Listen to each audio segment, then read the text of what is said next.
Le retour d'Endrick et les excuses de Florentino Pérez, 1200 mots. Urgent. Endrick a pris l'avion pour Madrid. Florentino Pérez aurait reconnu une erreur historique.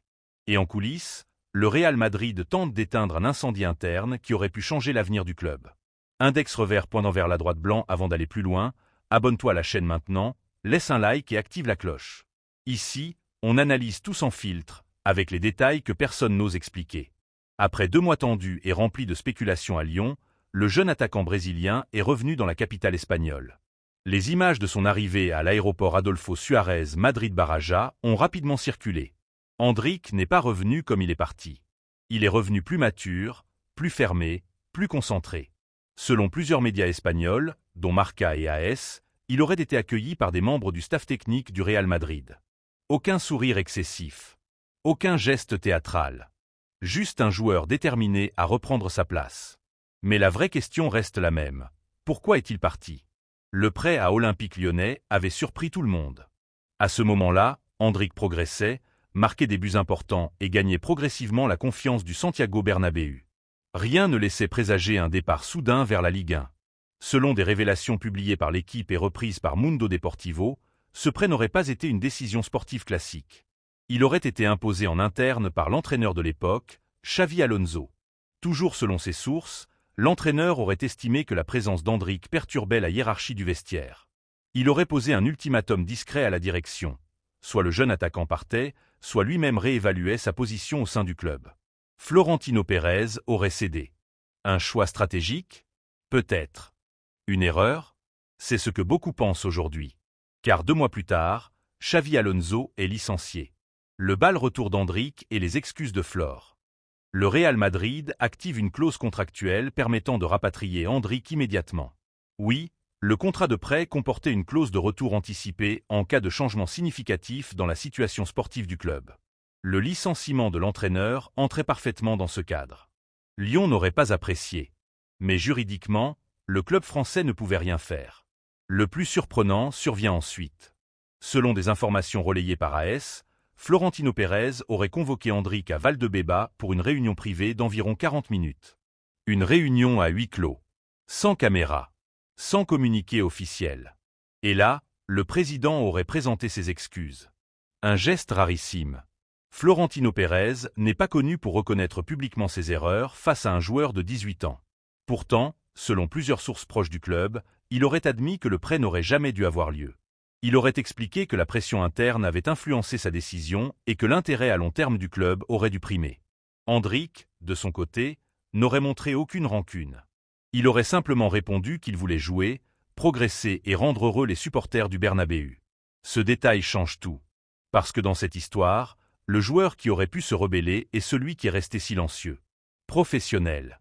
Discipline. Consenter. Et c'est précisément cette attitude qui aurait renforcé les regrets du président.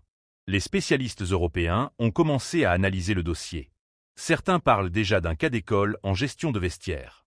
D'autres estiment que le Real Madrid a frôlé une fracture interne majeure. Car le message envoyé était dangereux. Un entraîneur peut imposer le départ d'un talent générationnel pour préserver une hiérarchie fragile. Mais aujourd'hui, la situation est inversée. Endrick est de retour.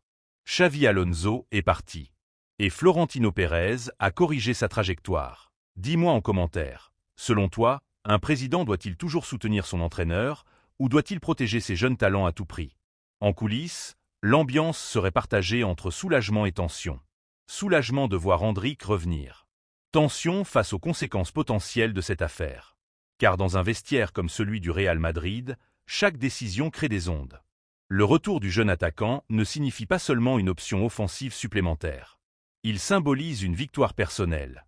Une validation. Et cela peut modifier les équilibres. Le Bernabéu, lui, devrait accueillir Endrick avec chaleur. Beaucoup de supporters ont vu en lui l'avenir du club. Un joueur capable d'écrire une nouvelle ère. Mais l'histoire ne s'arrête pas là. Parce que pendant que Madrid gérait ce retour, une autre bombe était en train d'exploser. Si tu veux la deuxième partie avec la révélation sur Mbappé et le séisme dans le vestiaire, reste jusqu'à la fin et partage cette analyse avec d'autres madridistas. Car ce qui arrive maintenant dépasse le simple retour d'un joueur. Et pourrait changer définitivement l'équilibre du Real Madrid. Mbappé, la déclaration explosive et le séisme au Real Madrid. Mbappé aurait parlé. Et ce qu'il aurait dit aurait provoqué une onde de choc à Madrid. Avant d'entrer dans les détails, abonne-toi à la chaîne, laisse un like et active la cloche. La situation évolue rapidement et ici, on décrypte tout sans détour. Selon des informations publiées par l'équipe et reprises en Espagne par Marca et Mundo Deportivo, Kylian Mbappé aurait accordé une interview à une chaîne de télévision française dans laquelle il aurait laissé entendre qu'il pourrait quitter le Real Madrid lors du prochain mercato. La raison évoquée serait directe, la concurrence avec Endrick. Toujours selon ses sources, Mbappé aurait déclaré qu'il ne se voit pas accepter un rôle secondaire dans l'équipe. Il aurait affirmé qu'il ne serait jamais remplaçant, ni pour Endrick ni pour aucun autre joueur. Une phrase forte. Une phrase qui, si elle est confirmée, change totalement la dynamique interne du vestiaire. Car au Real Madrid, la concurrence n'est pas une option. Elle fait partie de l'ADN du club. Ces déclarations auraient circulé très rapidement à Valdebeba. Les cadres du vestiaire auraient été surpris, non pas parce qu'il existait une tension. Celle-ci était déjà perceptible, mais parce qu'elle aurait été rendue publique. Et rendre public un conflit interne dans un club de cette dimension est toujours un acte lourd de conséquences.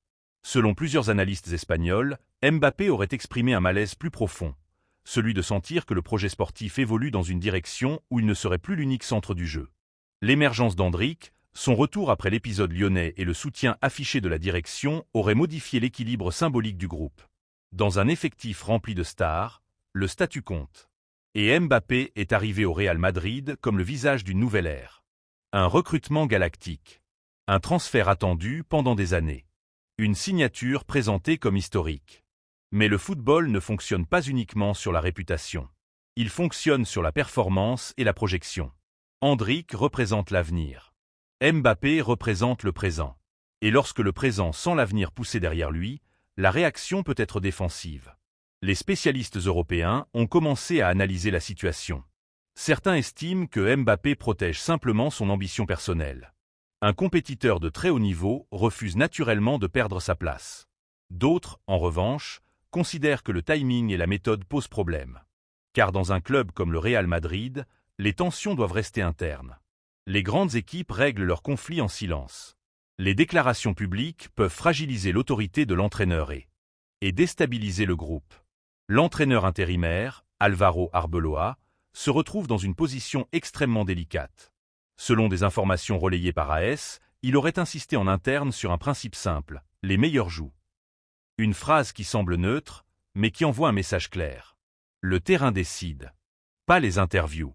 Arbeloa n'a pas le mandat pour reconstruire le projet à long terme. Sa mission est de maintenir la compétitivité jusqu'à la nomination d'un entraîneur permanent. Mais cette situation l'oblige déjà à gérer un conflit de leadership potentiel. D'un point de vue tactique, la coexistence entre Mbappé et Endrick est possible. Les deux peuvent évoluer dans des zones complémentaires. Mbappé préfère le côté gauche et les appels en profondeur. Endrick est plus axial, plus instinctif dans la surface. Sur le papier, la complémentarité existe. Mais le problème n'est pas tactique. Il est psychologique. Si un joueur refuse par principe l'idée de rotation ou de concurrence, la pression devient permanente.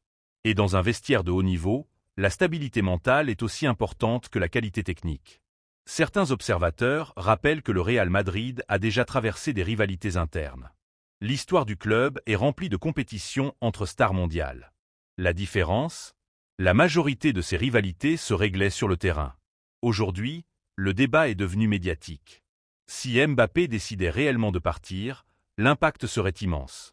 Sportivement, le club perdrait un joueur décisif capable de changer un match à lui seul. Commercialement, l'effet serait également considérable. Mbappé est une figure globale. Mais plusieurs analystes soulignent un autre aspect, la continuité institutionnelle. Le Real Madrid a survécu au départ de légende. Le club reste plus grand que n'importe quel joueur. Endrick, de son côté, n'a fait aucune déclaration polémique. Silence total. Travail. Concentration. Ce contraste renforce son image auprès d'une partie des supporters. La direction se retrouve donc face à une décision stratégique majeure. Faut-il protéger la star établie ou investir pleinement dans le talent émerge? Faut-il chercher une coexistence forcée ou accepter un départ retentissant? Le prochain mercato pourrait devenir un tournant historique. Car au-delà des individus, ce dossier pose une question fondamentale. Quelle est l'identité du Real Madrid pour les prochaines années? Un club centré sur une superstar incontestable? ou une institution où la concurrence permanente définit la hiérarchie. Les prochaines compositions d'équipe seront scrutées. Chaque choix d'Arbeloa sera interprété comme un signal. Chaque performance d'Hendrick sera comparée à celle de Mbappé. Chaque déclaration sera amplifiée. La tension est réelle.